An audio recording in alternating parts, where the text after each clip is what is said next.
Da vam predstavim i naše sljedeće goste. Ivana Radić, udruga Humanitarci iz Zagreba i Vedran Čunčić, predsjednik udruge Akter. Dobar dan, dobrodošli.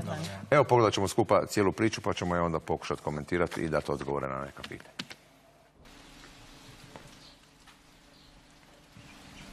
Obitelj Kovačić iz Johovca, malog sela pokraj Ivanić grada, prije nepuna 3 mjeseca u požaru je izgubila dom. Kuća je potpuno uništena. Krova, prozora i namještaja više nema.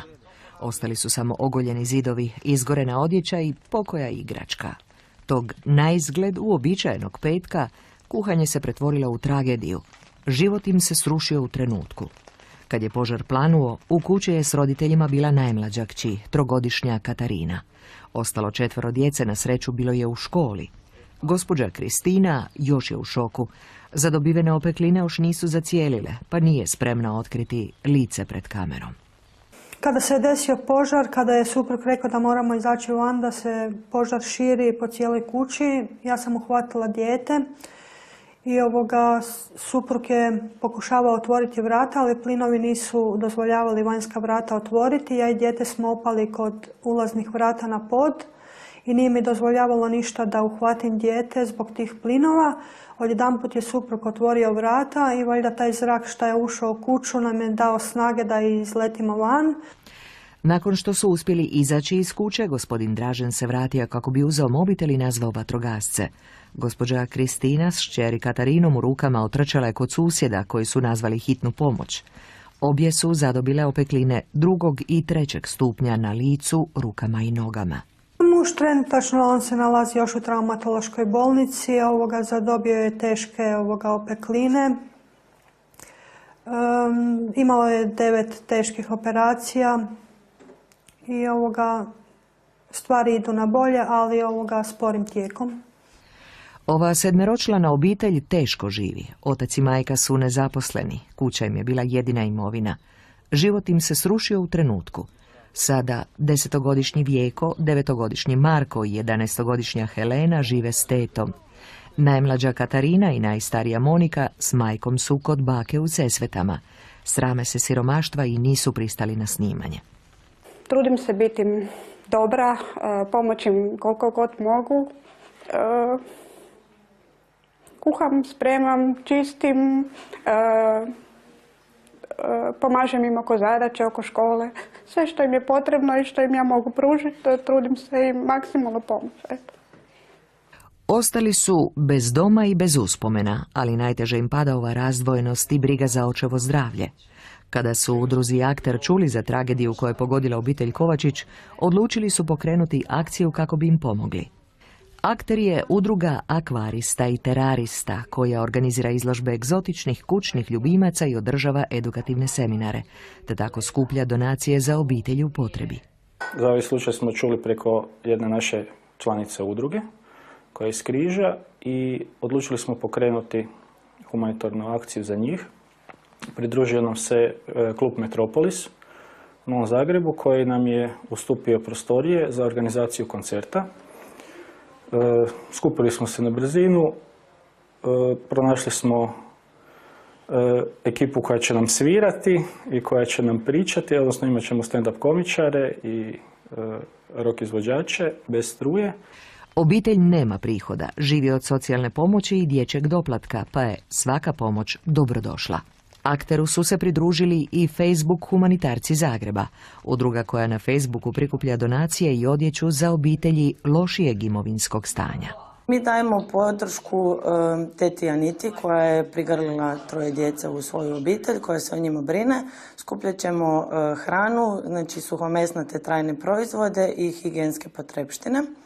Naša predsjednica je posjetila ovu obitelj, vidjela kako se teta Anita odnosi prema svojim nećacima i rekla je da je nakon dugo vremena riječ ljubav opet dobila pravo značenje, bila je oduševljena. Pokrenuli smo akciju, nadamo se najboljem, kogod može neka pomogne. S obzirom da je obitelj zaista u teškoj situaciji, kuća je do temelja izgorila, tu nema povrata, treba će graditi novu. a obitelj je u lošem imovinskom stanju i bila i prije jer su živjeli od socijalne pomoći dječjeg doplatka. Tako da zaista svaka pomoć im je dobro došla, bilo u vidu građevinskih radova, materijala, apsolutno svega. Tako da bi doista pozvala sve građane u Hrvatskoj da makar s čim god mogu pomoći da pomognu ovoj obitelji da se ponovo vrati u svoj dom. Humanitarni koncert održat će se 14. svibnja u klubu Metropolis u Zagrebu. Djeca su ostala bez odjeće, igračaka i školskog pribora. Sve im je potrebno. Nadaju se kako će im dobri ljudi pomoći, osigurati krov nad glavom i pružiti im novu priliku za zajednički život. Kovačići nas trebaju. Naravno da nas trebaju, zato smo se i skupili. Sad idemo krenuti od Vedrana, iako dame inače imaju prednost i u ovoj emisiji, onda ćemo od Ivana. Ivana, kako si ti čula za priču, kako ste se uključili i ima već nekih rezultata? Ima, naravno. Nas je pozvao Vedran, ja sam iz Facebook Humanitaraca Zagreb. Vedran nam se obratio s pričom, mi smo naravno vidjeli kakva je situacija, odmah pokrenuli akciju. Akcija za sad traje već nekakvih 10-ak dana, ljudi nas neprestano zovu kako mogu pomoći, neke donacije su već stigle, mada to s obzirom na situaciju ne mogu reći da je dovoljno. Da smo recimo danas spremni akciju zatvoriti, tako da akcija dalje traje, dobivamo i novčane priloge.